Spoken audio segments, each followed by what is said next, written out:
இதழில் கதை எழுதும் நேரம் இது.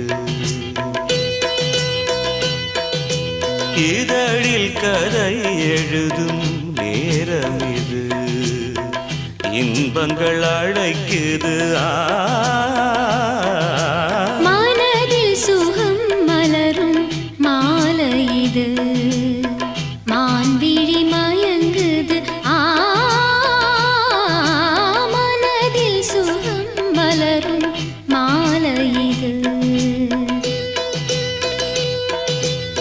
இளமை அழகை அள்ளி அணைப்பதற்கே, இளமை அழகை அள்ளி அணைப்பதற்கே இருகரம் துடிக்குது. தனிமையில் நெருங்கிட இனிமையும் பிறக்குது. இதழில் கதை எழுதும் நேரம் இது.